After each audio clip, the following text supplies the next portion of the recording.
important to underline up front that this protocol was for all adults, meaning that was for patients with 18 years of age upwards, with no up age limit.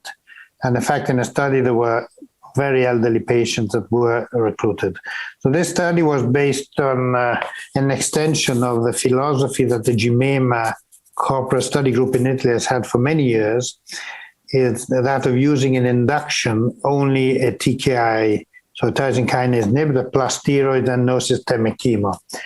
So this started very many years ago. This philosophy we adopted more than 15 years ago. In fact, the first paper was published in Blood, and it was published, if I remember well, in 2007. So that's 14 years ago.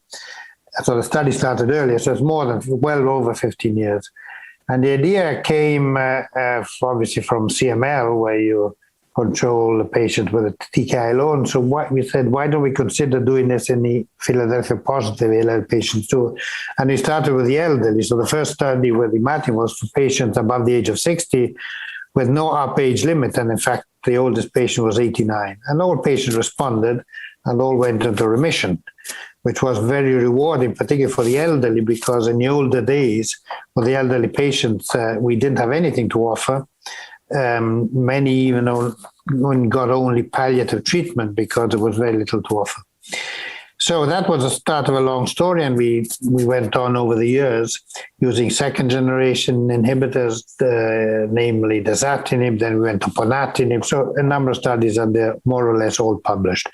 So this last study, which is the D-ALBA protocol, we added a further important step, which is the consolidation.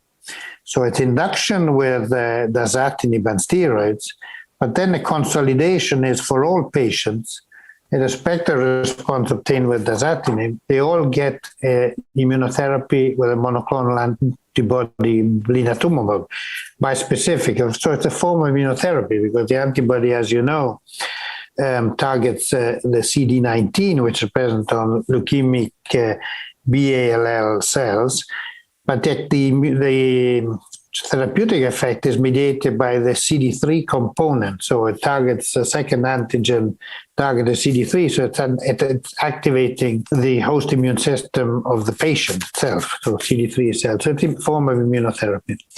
So it was induction and consolidation without any systemic chemo. So the two key points were and have always been that you have to identify the Filadelfia chromosome positive in all patients rapidly in the 1 week of the steroid prephase.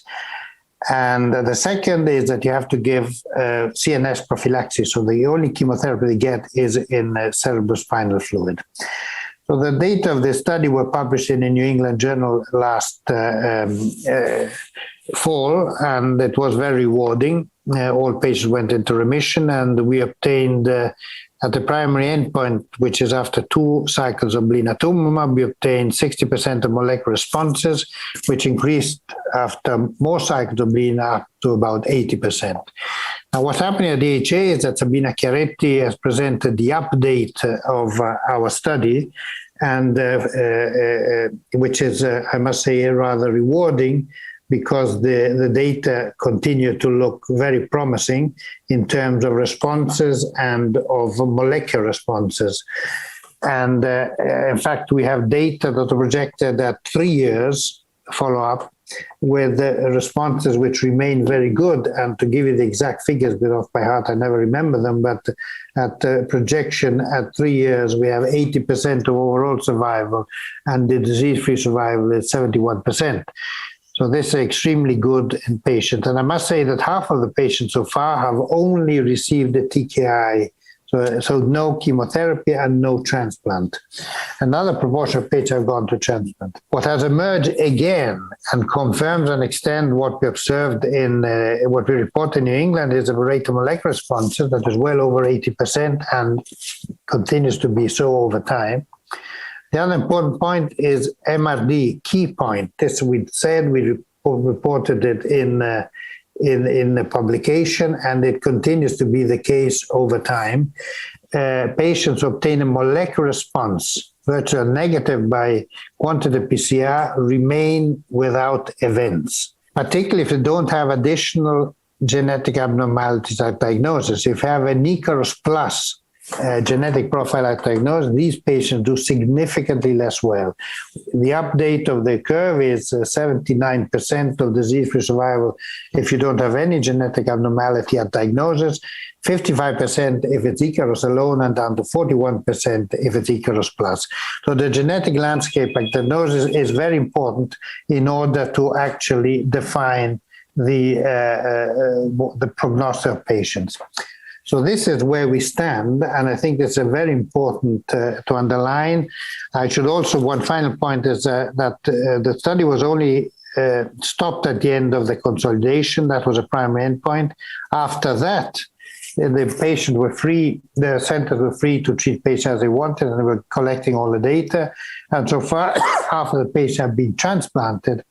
And what is important is that the transplant-related mortality is low. And that is most likely because they haven't had systemic chemotherapy. So this, I think, is a very important point that leads us to probably change the strategy of the management for Philadelphia positive ALL, at least in adult life.